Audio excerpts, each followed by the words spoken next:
I don't believe that it would be a controversial statement to say that 2019 was a tumultuous year for EVE Online.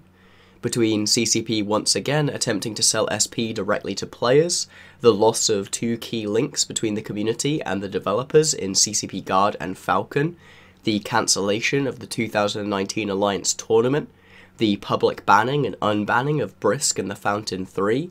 introducing new gambling-based monetization in the HYPERNET relay, the launch of the Nullsec Blackout and its abrupt end 2 months later, constant struggles to keep local chat functional, the cancellation or something approaching cancellation of Project Nova, and of course the Drifter invasion, I think everyone can point to at least one thing that has shaken their trust in CCP over the past 365 days, even if you do agree with most of their actions. And that's not something it's going to be insignificant for CCP to deal with either, as we've seen where a lack of trust in CCP's direction for the game has taken the community in the past. From the frothing pit of negativity biting criticism and one particularly infamous hashtag that pushed developers away from the community in 2016 to the outright insurrection of the 2011 Summer of Rage. If CCP can't rebuild the relationship that it once had with its players, it is going to be an uphill battle to convince players to engage with whatever changes are being implemented in good faith, when they often identify different problems in the ecosystem as being more important. So in this video, what I'm going to do is explore some of the ways that I think CCP can move on from the missteps that were made in 2019 and start to regain the community's trust in their ability as stewards of the game. And the first thing that I think would help in that endeavour is actually very simple, and that's just put everything that's changing in the patch notes. Because one of the most infuriating habits that CCP developed over 2019 was trying to actively hide changes from the player base by simply pushing them to the live server without a single mention in the patch notes for what feels like relatively flimsy reasons. The majority of EVE players, upon encountering a game mechanic that they're familiar with having been altered without it being officially noted anywhere, do not think, oh, this must be a cool shake-up to my gameplay, thank you very much CCP. They're conditioned by years of experience to go instead, oh, this must be bugged, I should report this to CCP. And even if that ends up getting followed up with a swift response to inform the player that it isn't a bug, it's unlikely to be an experience which actively enhances their gameplay, and just ends up introducing confusion for the sake of confusion into an already very confusing game. Beyond that, it also feels like it lends an advantage to the larger and more organised groups, who have their own communication channels which run parallel to CCP's in order to share knowledge about these undocumented changes and best practices to adapt to them, giving their members a stronger information advantage over smaller or less organised player groups. And whilst I wouldn't make the claim that many in those smaller groups are likely to read the patch notes, having all the documentation about changes made to the game presented there at least provides a baseline of game information parity that every player has the option to access. Taking that away seems to run counter to a large part of what CCP has worked towards over the course of 2019, in trying to make the advantages that larger groups have less efficient in practice,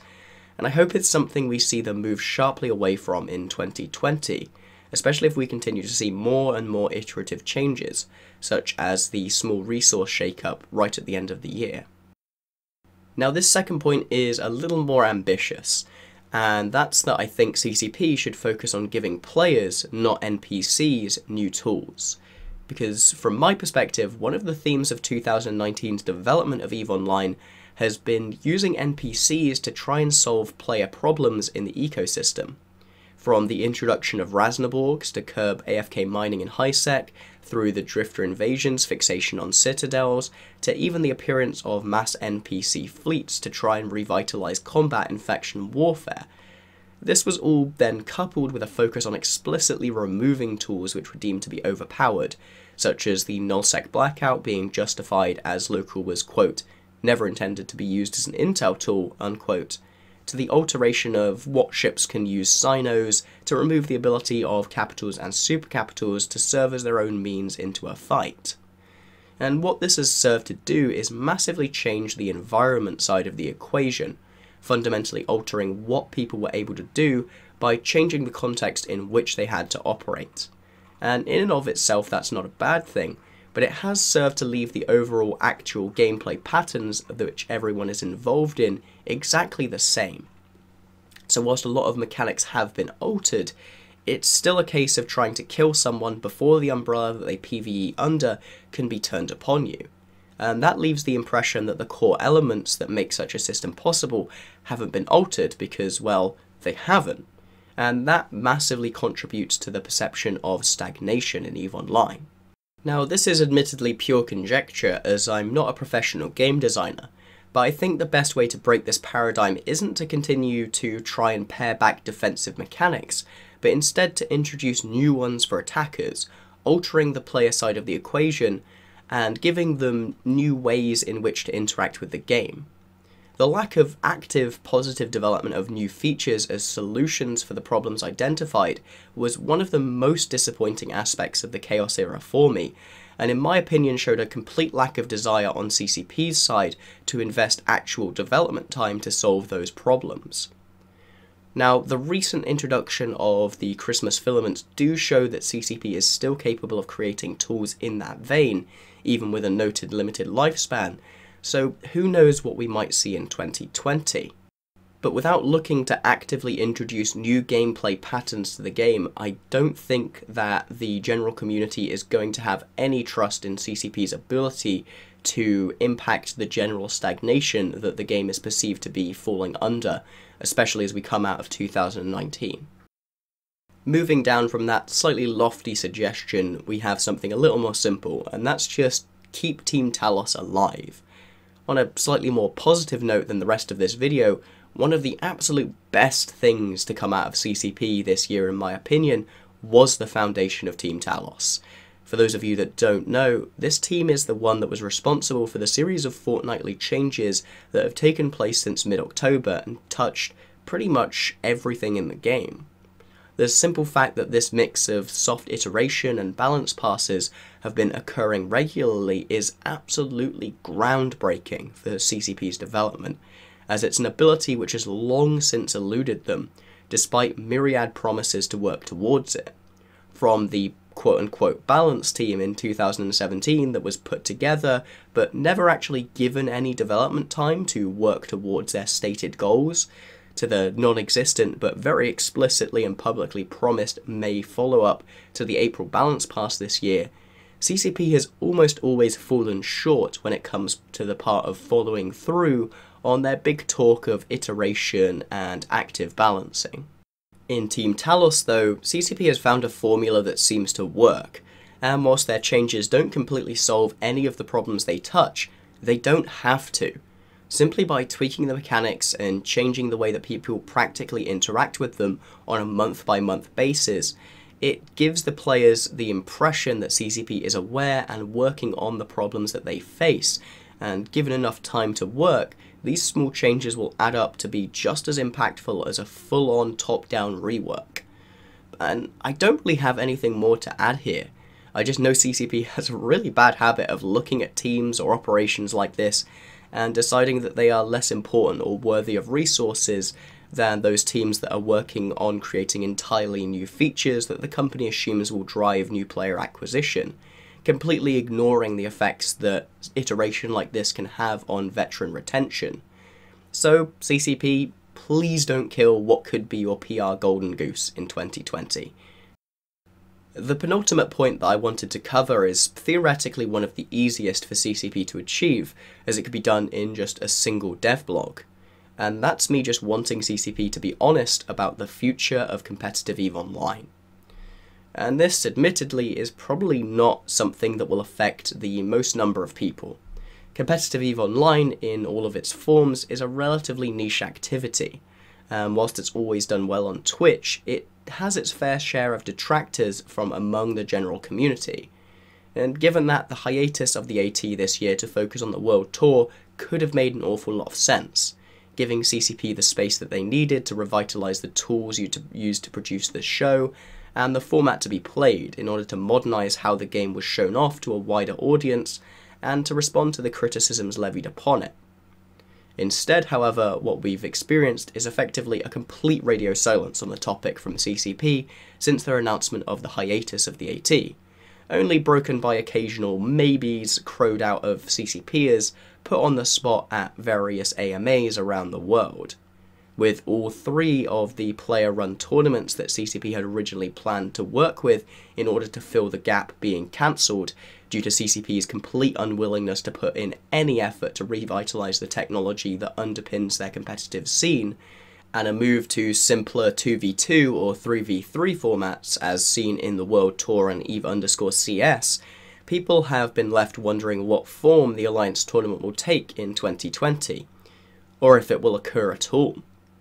Now, the start of the year is traditionally the off-season of EVE's tournament scene, as people start to think about who they want to bring together as a team to try and work with for the next half of a year in order to try and take that crown.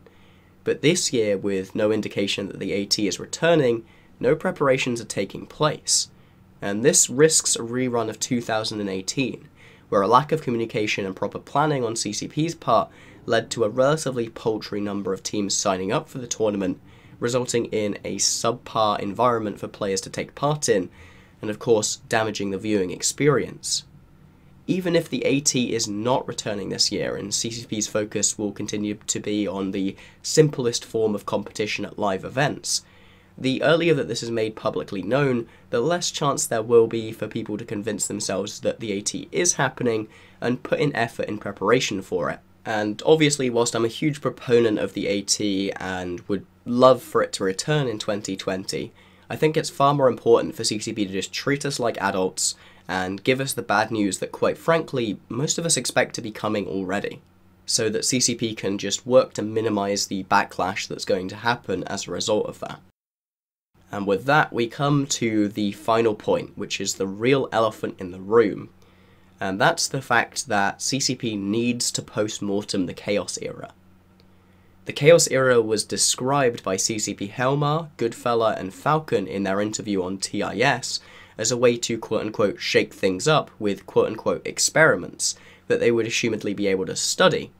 And shake up they did, with Blackout, Sino changes, Drifter invasion, anomaly changes. You know, there's a whole bunch of things that come under the umbrella of Chaos era. And this should have given CCP enough data with which to draw conclusions about the changes they made and the impact that they had on player behaviour, to see if it matched their initial assumptions and hopes as explained in said interview, something which I felt was confirmed by the answer that CCP Falcon provided when I asked him about the timing of the Blackout's end in EVE Berlin. Quote, "I think it's a combination of wanting to look at the Sino changes in isolation, and also the fact that the Blackout has been going on for some time now and we feel we have the right amount of data. We had a discussion around it lately with the strategy team where we asked, do we have enough data now? Is there anything else we want to learn? Now we can take a look back at this and look at player behaviour after." End quote. Despite this, in the 3 months since, we've heard nothing from CCP on the matter at all, leaving people to simply throw mangled sections of EVE-Offline or the MER at one another to try and prove their own particular hypothesis as to what happened as a result of the Blackout. Team Talos was able to present a breakdown of the impacts of their changes over the past 2 months, and give a glimpse into some of the more esoteric and yet informative statistics that CCP has access to make their decisions from. But curiously, it seems on the matter of some of the most important changes in 2019, they've either been unable or unwilling to do so. This denies the community and CCP the chance to have a more grounded, fact-based discussion of what happened during that period in order to help construct a way forwards that could retain some of the positives of these dramatic changes without the negative aspects. And beyond that, it makes those that appreciated the state that the game took during the peak of these changes feel completely abandoned, leading to them quitting in dramatic fashion, like Clandangi and Viox Don Tommaso did. If CCP wants to be able to make changes like those made in the Chaos era again in the future, they need to be able to show that it wasn't a meaningless exercise, and that lessons were taken away from it. The only way to do that is to talk to the player base about the process and keep them involved. Anything else is just going to feed the festering notion that some players have that it isn't about them fighting other players anymore, it's about them fighting CCP, which is an incredibly toxic mindset for people to have. Now, I'm sure that there are far more ways that CCP could earn some trust back from the community than just these 5 points. In fact, they're only a small subsection of the original points that I had drafted for this piece before I realised I didn't really want to spend 8,000 words on this topic, so I encourage you to go down into the comments and note your own ideas. But what I hope that this piece has done is put into perspective how relatively easy it is for CCP to undo the damage that they've caused and start to generate goodwill again just by having an open and honest line of communication with the player base as a whole. So let's all cross our fingers and hope that a video like this is going to seem out of place in 2021. Alright, thank you so much for watching this video. I understand that my voice does not sound particularly great. I've been deathly ill for basically the past 2 weeks, which is why you haven't seen very much content go out on the channel. But I'm starting to feel a little bit better now, and hopefully my voice will properly recover in the next few days, and I can start to catch up on news content and all the stuff that you guys normally enjoy from me.